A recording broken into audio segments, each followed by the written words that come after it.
বিয়ের জন্য মিষ্টি বানানো শুরু হয়ে গেছে। তো সবাই পুরো রাত্রে বসেছি মিষ্টি বানানো দেখতে, আবার হেল্পও করতে।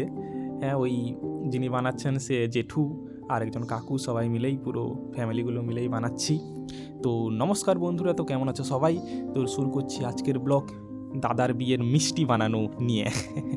তো এই যে দেখুন, বেসনগুলোকে জলের সঙ্গে পুরো মানে ফেটে মানে গুলিয়ে করে তারপরে এই যে এইখানে তেলের মধ্যে সাদা তেলে পুরো ছাড়ছেন।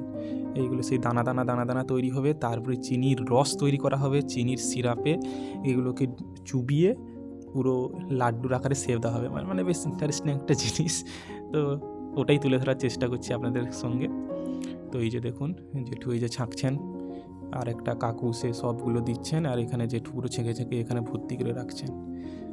আর কাঠের উনানে পুরো তৈরি হচ্ছে। এই যে দেখুন, কাকু ওই দিকে দেখছেন, ওই যে ঝরে ঝরে ঝরে ঝরে বেশ পড়ছে দানাগুলো। এটা একটা টেকটিস আর কি, বেশ চলছে এদিকে। আর ওদিকে আবার বাবা বসে আছেন।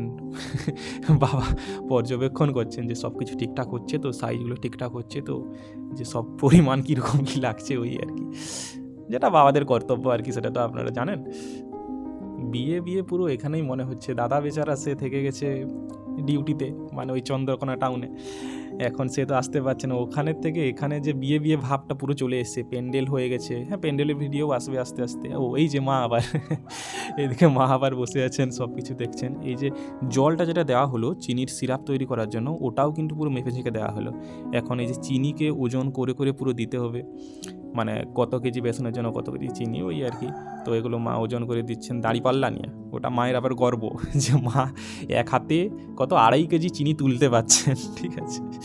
তো এখানে চিনি ওজন করে এই যে চিনি জলে দেওয়া হলো, তারপরে ওটাকে গোলাতে হবে ঠিক একটা মানে সময় মতন দিয়ে ওটাকে চেক করতে হবে যে ওটা ঠিকভাবে হচ্ছে কিনা, যে পাক, চিনির পাক একটা বানাতে হয়। তো ওই যে এটা জেঠু, তো জেঠু এটাই চেক করছেন। সবাই বেশ গল্প গুজব চলছে, একসাথে মিষ্টি বানানোও চলছে। তো এই যে দেখুন, পাক মোটামুটি তৈরি হয়ে গেছে। এখন যেটা করবেন এই যে ওটাকে তুলে করে একটু ঠান্ডা করতে হবে। কী হবে, নাহলে যদি পুরো গরমে দিয়ে দেওয়া হয় তাহলে মিষ্টিগুলো কি মানে অনেক শক্ত হয়ে যায় নাকি, যেটা ওনারা বললেন আর কি। পুরো শক্ত শক্ত টাইপ হয়ে যায়, মানে সে মুখে কামড়ালেও ভাঙে না, একটা একটা টাইপ হয় না মিষ্টিগুলো, চিনি ফুটে যায় ওইরকম টাইপের হয়। এই যে এটাকে একটু এরকম দুলিয়ে দুলিয়ে ঠান্ডা করে তারপরে ওগুলোকে দিয়ে দিলেন এখানে। তো ওটাকে পুরো এখানে প্রায় 15 থেকে 20 মিনিট পর্যন্ত এইভাবে গোলানো চলছে। মানে কি হচ্ছে, ভিতরের যেগুলো পুরো ঠান্ডা হয়ে গেল।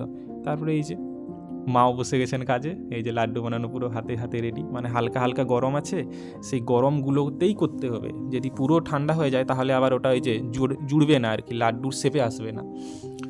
তো কাকু, জেঠু, মা সবাই বানাচ্ছে, আমিও বানাচ্ছি, মানে বানাবো এরপরে। এই যে ভিডিওটা ক্লিপটা নিয়ে বানাবো। আর বাবা তো আলাদাই মুডে।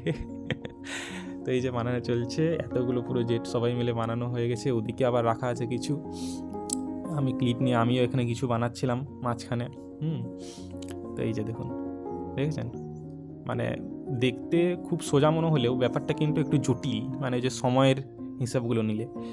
এখন এই যে ফাইনালি এতগুলো মিষ্টি কালকে মানে রাত্রে বানানো হয়েছে। এখন আবার আজকে কিছু বানানো হবে মিষ্টি, তারপরে আবার মিহিদানা, বোঁদে, ওগুলো বানাতে হবে।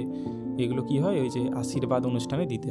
সো মোটামুটি আজকের এই যে মিষ্টি বানানো আজকে মোটামুটি কমপ্লিট হয়ে গেছে। কালকে আবার কিছু মিষ্টি বানানো হবে। তো এইভাবে বিয়ের ব্লগ আস্তে আস্তে আসতে থাকবে। আপনারা সঙ্গে থাকুন, দেখতে থাকুন। টাটা, বাই বাই, আবার দেখাবে, সি ইউ।